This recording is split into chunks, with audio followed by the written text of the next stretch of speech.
Izy io moa zany tennis efa ela nanao an'izy io fa satria raha mandrengy mpanao tennis dia tiako le izy dia nataoko ohatrany hoe carrière sendra rehefa manao tennis mila sponsor, mila vola, mila tsy vita moramora, tsy maintsy manana chance ary manana talenta ianao ka tsy chance hoe misy olona hanampy anao dia tsy tafavoaka. Zay mampatonga fa misy zavatra tsara ambadik'izay hoe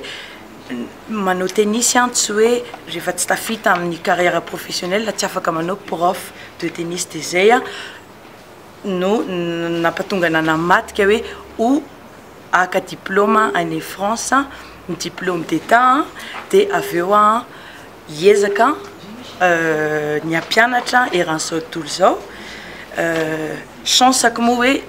any Hong Kong naka expérience fa satria efa ela mipetraka teo à Paris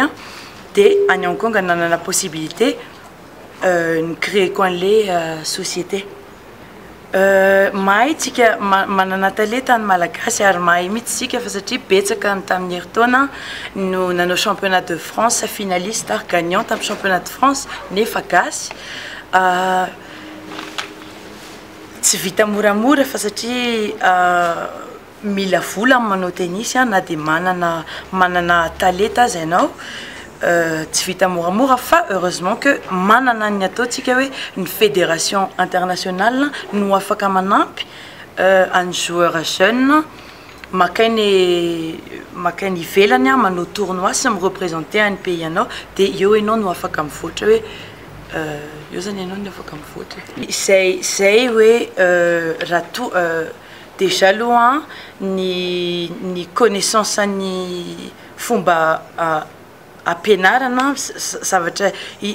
zavatra important le izy sy raha tonga ny Hong Kong justement hanao les tournois nteneniko teo fa satria voatery manao tournoi ITF azahoana point sy azahoana classement dia avoniny izahay hanampy an'zareo hanao an'le izy fa satria ny sponsor mihitsy no sarotra mahazo an'le izy zany kanefa rehefa tonga ny Hong Kong izy afaka mamelatra ny ainy sy manao échange miaraka amin'ny mpilalao tennis hongkongais koa sy mpilalao tennis hongkongais. Mbola tsy nandalo fa satria tsy maro teritere le fotoana fa misy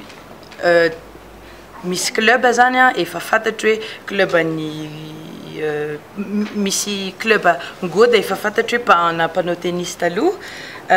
malaza dia te hanana échange amin'zareo koa zay important le izy hoe inona ny afaka hanampiko an'zareo dia tamin'izaho tany Antsirabe nanao voyage koa efa nanao niresaka tamin'ny coach atao amin'le club dia efa